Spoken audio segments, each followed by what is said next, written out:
Hey guys, another year, another iPhone. So this has become a norm for most of the brands by coming out with a newer model every year. But again, this has its downfalls as well. As you can see, that the technology mostly gets saturated at certain point of time, and there's nothing more that they can offer because the technology has its own limitations, and that is something that has plagued even the likes of the Apple iPhones.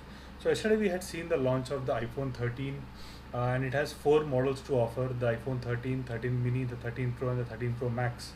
And the major improvements that I see in these phones are in the camera department and a little bit on the screen. So I think first let's talk about the display.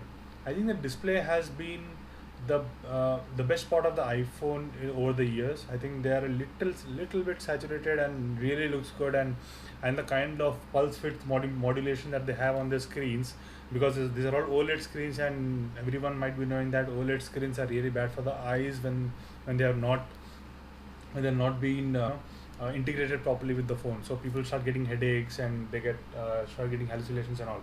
So that is something that so people start getting headaches, and they don't kind of enjoy the phone experience that much. But iPhones are really great in that aspect, wherein they have tuned their screen to manage the brightness very nicely.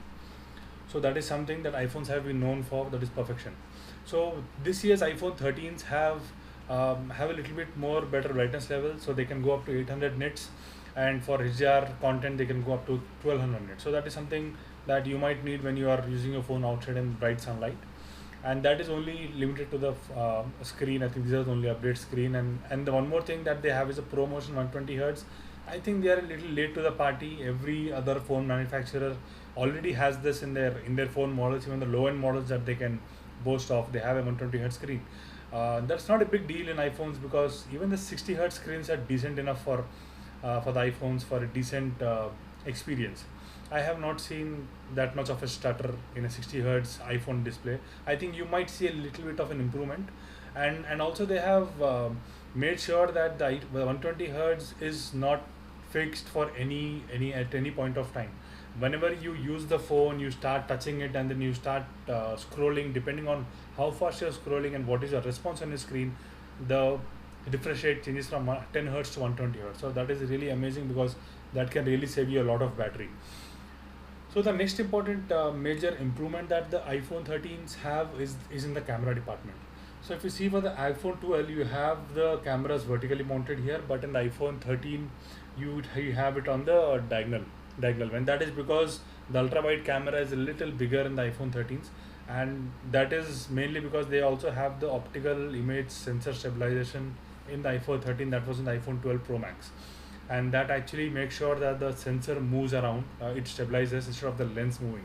So that actually is a unique technology wherein you get really very stable image, and the ultra wide sensor has the capability of pulling 50% more light into it. So it is a low light beast, if you can say. And ultra wide lenses have been a really negative point for most of the phone cameras out there, irrespective of their brand. So I think iPhone 13 is changing that this year.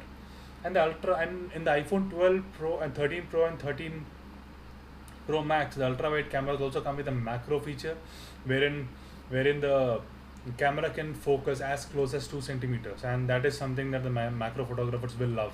And most of the people look for that camera in a phone. I think that is something that Apple has taken care within its own cameras. And the most important feature that I think that this phone is worth for is the cinematic mode with the rack focus. I think this is the best feature that will be its main selling point.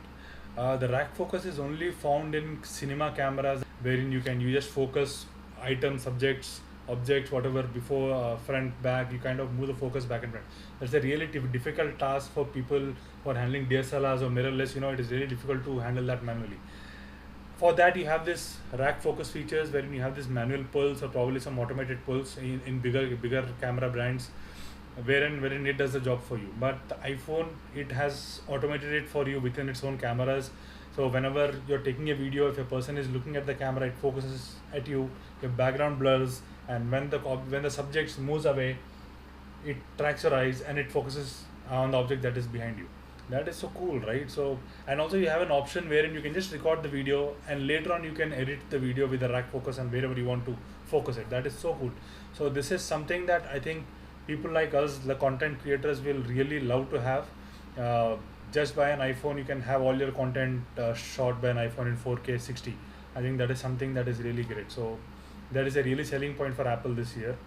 And coming to the main point, like who is this phone for?